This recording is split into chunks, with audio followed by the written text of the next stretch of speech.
And this is a basic example how we can change our culture.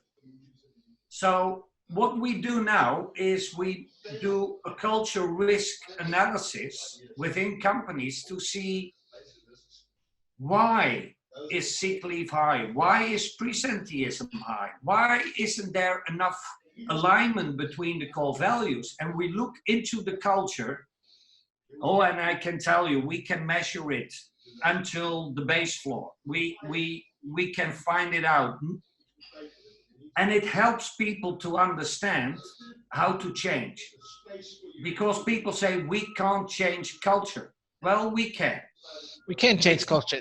it's not that easy, It's but not we easy. can. It takes time, but it takes leadership, I think. Yeah. It needs someone who is an owner who says, okay, I want to work with it, and then find out what's going on. Right. So why are people not feeling well? Why do they do the things they do?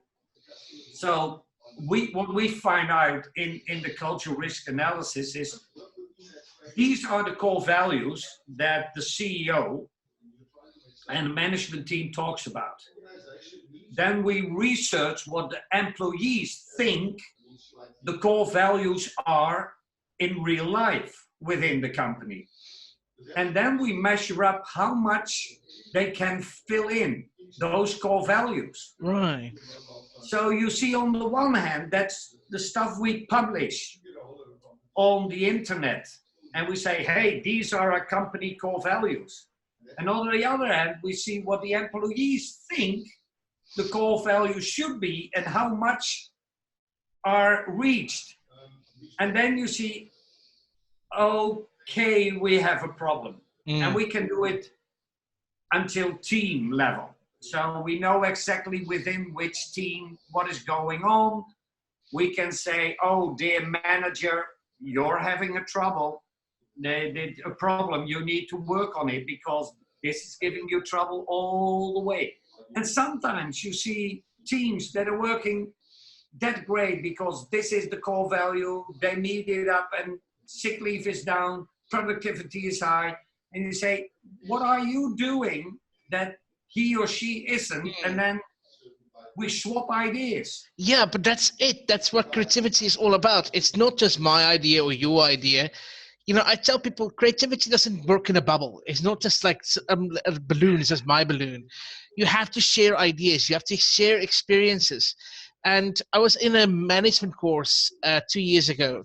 Uh, I thought it would help my job as a teacher to be part of a management course.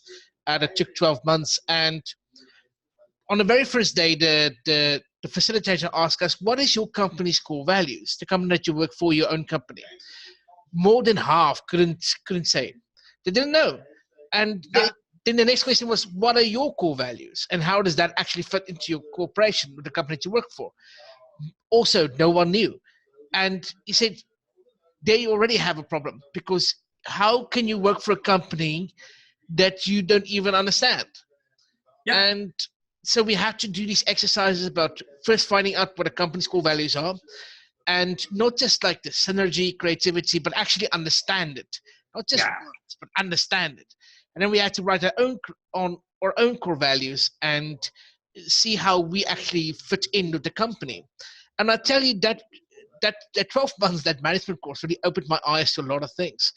And this a lot of times, I think there's a Sun Tzu quote that says, know yourself and know your enemy, and you don't need to fear the outcome of 100 battles or something like that. And that's so true, because if you don't know who you are, and if you don't know why you're doing something or going up against, you're going to lose 99.9% of the time. And I was in the Cape a few months ago at Cape Town University, and during one of the speeches, one young lady said she wants to become a new kind of CEO. She doesn't just want to be the chief executive officer, which is all about me, me, me. She wants to become a chief empowerment officer. And I thought that's brilliant. You know, it's not about her. It's about how much value she can add to the company. And everything just comes back to the happiness makes you money, the value to profit model. And I keep thinking about Paul and his speeches. And, you know, it's like, And he changed my life, man. It's like, well, no, you were open to another form of creativity. And then you can use it because you understand it, you feel it. And I think it's so important. And of course, we have science behind it and we have tools behind it. But I love to tell the story, and I will do this afternoon for Russian speakers. Because I love the idea that every human being has core values. yes. But we didn't look for it because we weren't trained or told that we have them. And of course we have them. Yeah. I always say it's somewhere in your belly. Someone told me long ago that when we became from fishes, we went into the transference to become human being. Part of our brains stayed in our bellies. Our intuition. It's our intuition. All people, when you ask, what is it? They say, it's my gut feeling. It's my gut feeling, yeah. It's here, in your belly. Yeah. So maybe it's true that we think we need to do it here, and there is something else that tells us, don't do it, that's not good. But still, the mind, and in companies, we try to work only with the mind and rationalize it and make it strong, and all the nice word like agile and all the stuff. I love it as long as used to creativity.